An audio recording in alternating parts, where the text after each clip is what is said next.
equation 1 and equation 2, as I am discussing, that is from equation 1 and 2 what I can write, that is, see carefully, from these two I can write that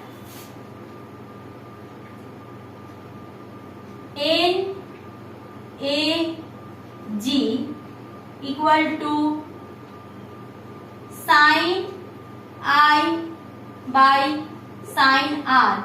That is my equation 1. So this value put here. So therefore 1 by this whole value I am putting over here.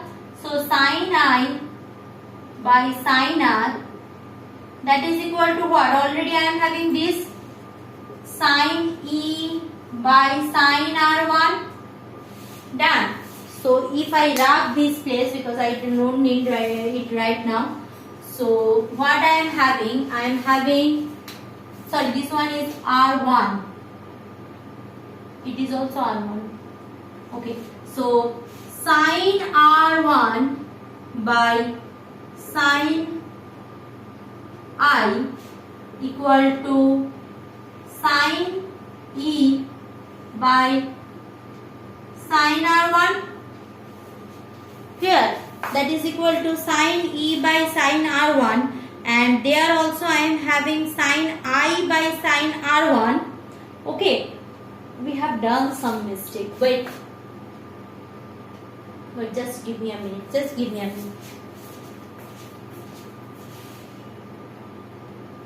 Okay, what we are having, I am just repeating again, sorry for the interruption, that is NAG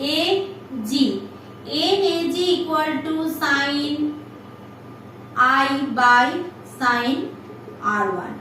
Done. Now from here I can write NGA, that is equal to sin R2 by sin E. Now from this geometrical figure, since these two normals are parallel to each other, this is the intersection line, so R1 should be equal to R2. So this can be written as sin R1 by sin E. Clear? Now if I want to equate these two, then what I need to do? Either it will be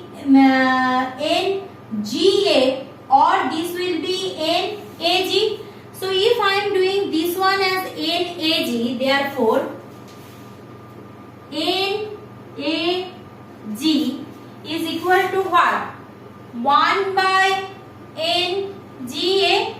So that is equal to what?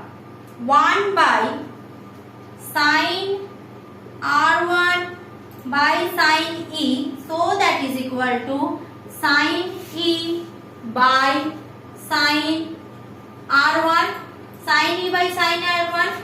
Therefore this is the equation, this is another equation. So sin I by sin R1 is equal to sin E by sin R1.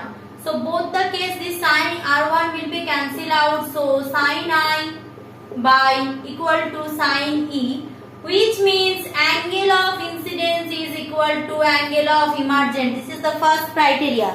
Now we need to calculate the lateral shift. Done. So coming for the lateral shift. So if I am going for that lateral shift, how I will go through? See once.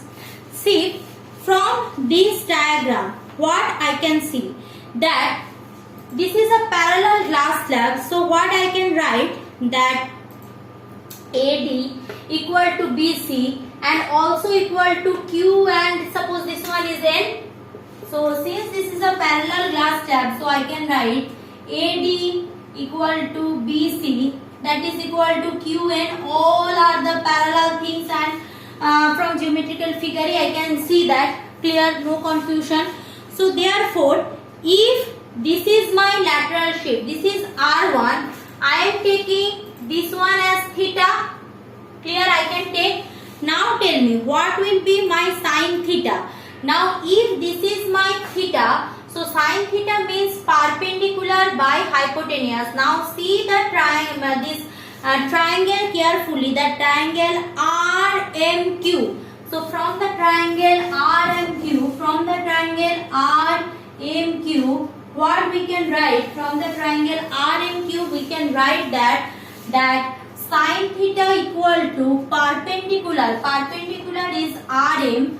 Perpendicular by the hypotenuse. Perpendicular the hypotenuse means RQ. Clear? RM by RQ, perpendicular by hypotenuse. So RM is equal to what? RQ sin theta.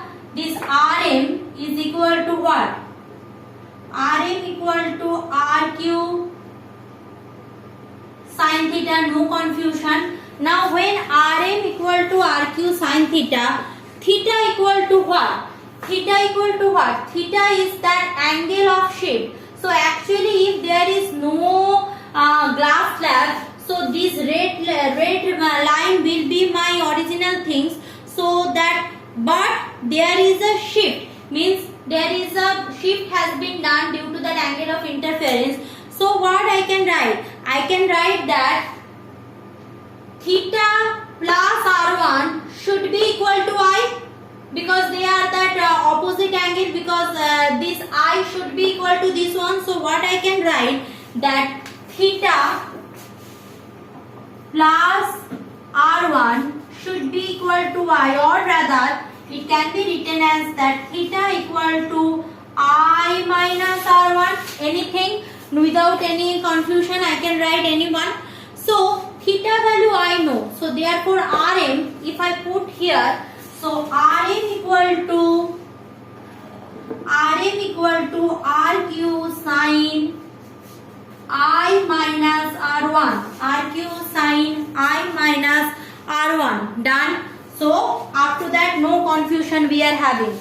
So we are just at the ending of these things. So next right angle triangle is QNR. So if this right angle triangle we have considered. Now if I am going for this right angle triangle, means from triangle QNR, see carefully what I can write. From triangle QNR we can write that, see, if I need that lateral shift, how much shift has been done, so that lateral shift is how much the lateral shift. This RM is lateral shift. So for calculation of lateral shift, we need some angular value, and also I need the thickness of the glass slab. Now remember one thing, in between glass slab we can't measure R1, R2, because there is no instrument we can measure R1, R2. What we can measure when we will do this experiment in lab, you can see that we can measure angle of incidence, angle of emergent, means whatever may be my expression, that expression should include my angle of incidence. Clear? Because without that we can't calculate really that what should be my lateral shift. So for that, if I am going for triangle QNR, so from triangle QNR, if I am going to calculate cos R1, which one is R1 here? This one is R1. So cos R1 will be equal to what? Obviously base, this one is base, Qn is the base by hypotenuse. Hypotenuse is what? QR. So cos R1 it will be written as Qn by QR. Qn by QR. If you see carefully the glass slab, AB equal to BC equal to Qn is equal to T, that is the thickness of the glass slab, is equal to T, that is the thickness of the glass slab. So if I am going for thickness of the glass slab, so Qn, in place of Qn I can put T by QR. Now I need this whole board, so I need rub few things. So that thickness of the glass slab by QR, so QR will be equal to, I need this one, this I will keep because this I need also. Okay, other things already done. Okay. So from here, what I am using a different thing that will be easier for you. So from here, what I can write, that QR equal to T by cos R1, QR equal to T by cos R1. So cos R1 means 1 by cos R1 can be written as sec R1. So this can be written as T sec R1. R1 done. So QR I got, RM I got, done. So obviously lateral shift RM there is a RQ factor. So lateral shift RM will be equal to what? T sec R1 into sin I minus R1.